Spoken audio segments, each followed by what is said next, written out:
नमस्कार। आज की इस वीडियो में हम प्लाज्मा की फिजिक्स समझने की कोशिश करेंगे। जानेंगे कि इसे प्रयोगशाला में कैसे बनाया जाता है और इसका कहाँ पर प्रयोग किया जाता है। तो प्लाज्मा एक ऐसी अवस्था है जिसमें गैस के एटम्स आयनाइज हो जाते हैं।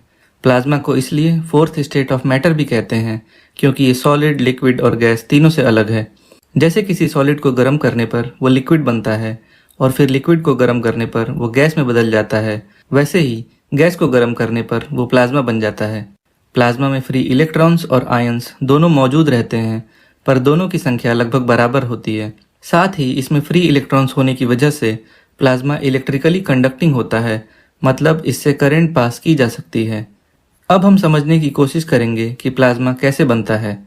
जैसे कि आप सभी जानते हैं, कोई भी चीज़ एटम्स से मिलकर बनी होती है और ये एटम्स इलेक्ट्रॉन्स, प्रोटॉन्स और न्यूट्रॉन्स से मिलकर बने होते हैं, जिसमें प्रोटॉन्स और न्यूट्रॉन्स मिलकर न्यूक्लियस या नाभिक बनाते हैं और इलेक्ट्रॉन्स इनके बाहरी कक्षा में चारों तरफ चक्कर लगाते हैं।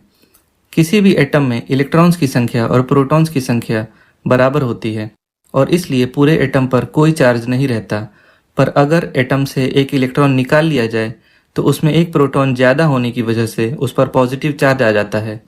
इस अवस्था में उसे आयन बोलते हैं और इलेक्ट्रॉन निकाल के आयन बनाने की इस प्रक्रिया को आयनाइजेशन बोलते हैं।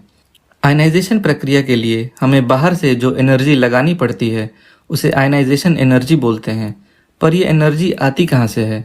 गैस को ये एनर्जी देने का सबसे आसान तरीका है गैस का तापमान बढ़ाना। गर्म करने से गैस के एटम्स की गतिज ऊर्जा यानी काइनेटिक एनर्जी बढ़ जाती है और वो आपस में टकराने लगते हैं, जिसकी वजह से बाहरी कक्षा के इलेक्ट्रॉन्स टूटकर एटम से अलग हो जाते हैं। पर गैस के एटम्स की काइनेटिक एनर्जी इतनी बढ़ाने के लिए लगभग 3000 केल्विन से 10,000 केल्विन तक के तापमान की ज़रूरत होती है। इतना ज़्यादा तापमान प्रयोगशाला में करना बहुत ही कठिन होता है, इसलिए प्लाज्मा बनाने के लिए एक दूसरे तरीके का प्रयोग किया जाता है। इस दूसरे तरीके में गैस पर एक इलेक्ट्रिक फील्ड अप्लाई किया जाता है, क्योंकि इलेक्ट्रॉन्स और आयंस चार्ज पार्टिकल्स हैं और इलेक्ट्रिक फील्ड लगाने पर उन पर विपरीत दिशा में फोर्स लगता है। ये फोर्स गैस के एटम्स को आयन बनाने के लिए पर्याप्त होता है। इलेक्ट्रिक फील्ड इलेक्ट्रॉन्स और आयंस पर फोर्स लगा के उन्हें एक्सीलरेट करता है। ये इलेक्ट्रॉन्स और आयंस दूसरे एटम से टकराते हैं और उसे आयन बना देते हैं। इस तरह से आयनाइजेशन की प्रक्रिया तेज़ गति से होने लगती है और प्लाज्मा बन जाता है। इस तरह से प्रयोगशाला के अंदर छोटे से चैम्बर में प्लाज्मा बनाया जा सकता है। अब जैसे कि आपने प्लाज्मा की फ़ोटोज़ में देखा होगा कि प्लाज्मा का एक अनोखा रंग होता है, जैसे गुलाबी या नीला। अब समझने की कोशिश करते हैं कि ये रंग कहाँ से आता है। तो जैसे कि हमने पहले देखा कि इलेक्ट्रॉन को जब हम एनर्जी देते हैं तो वो एटम से अलग हो जाता है। ये इलेक्ट्रॉन जब अपनी कक्षा में वापस आता है तो वो अपनी कुछ एनर्जी निकाल देता है। इस प्रक्रिया को रिकॉम्बिनेशन कहते हैं। प्लाज्मा में आयनाइजेशन और रिकॉम्बिनेशन दोनों होते रहते हैं। रिकॉम्बिनेशन के समय निकलने वाली एनर्जी अगर विजिबल स्पेक्ट्रम की सीमा में होती है तो हमें एक विशेष रंग दिखाई देता है। इस तरह से हम प्लाज्मा के रंग को देख के बता सकते हैं कि उसमें कौन सी गैस के एटम्स हैं। जैसे हाइड्रोजन गैस का प्लाज्मा गुलाबी रंग का दिखाई देता है और आर्गन गैस का प्लाज्मा लाल रंग का दिखाई देता है। वैज्ञानिकों के अनुसार हमारे संसार का लगभग 99.9% प्लाज्मा है। जैसे कि हमारा सूरज या कोई भी तारा प्लाज्मा से बने होते हैं। इंटरस्टेलर और इंटरप्लेनेटरी जगह में भी प्लाज्मा है।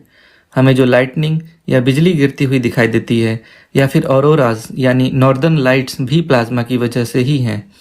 अब ये जानते हैं कि प्लाज्मा का हम कहाँ उपयोग करते हैं और भविष्य में इसका क्या उपयोग हो सकता है। तो सबसे पहला उदाहरण जिसमें प्लाज्मा का उपयोग होता है वह है फ्लोरेसेंट बल्ब्स, जैसे कि ट्यूबलाइट या CFL बल्ब। ऐसे बल्ब्स में मरकरी गैस भरी होती है जिसे आयनाइज करके प्लाज्मा बनता है। ऐसे ही आपने नियॉन लाइट्स देखी होंगी, इसमें नियॉन गैस भरी होती है। प्लाज्मा का उपयोग सेमीकंडक्टर इंडस्ट्री और बहुत सारे मेडिकल एप्लीकेशंस में भी किया जाता है। भविष्य में प्लाज्मा तकनीक का प्रयोग फ्यूजन रिएक्शन द्वारा ऊर्जा पैदा करने के लिए किया जा सकता है। फ्यूजन रिएक्शन में दो नाभिक मिलकर एक भारी नाभिक बनाते हैं और इस प्रक्रिया में बहुत ही ज़्यादा मात्रा में ऊर्जा उत्पन्न होती है। प्लाज्मा की मदद से इस फ्यूजन रिएक्शन को नियंत्रित करना संभव हो सकता है और निकली हुई ऊर्जा को विद्युत ऊर्जा यानी बिजली में बदला जा सकता है। उम्मीद करता हूँ आज के इस वीडियो से आपने प्लाज्मा के बारे में बहुत कुछ सीखा होगा। इस वीडियो सीरीज़ के माध्यम से हम फिज़िक्स के कठिन प्रश्नों को बहुत ही सरल तरीके से लोगों को समझाने की कोशिश कर रहे हैं, जिससे लोगों में फिजिक्स के लिए जिज्ञासा बढ़े। अगर आपको ये वीडियो पसंद आया तो लाइक और सब्सक्राइब ज़रूर करें।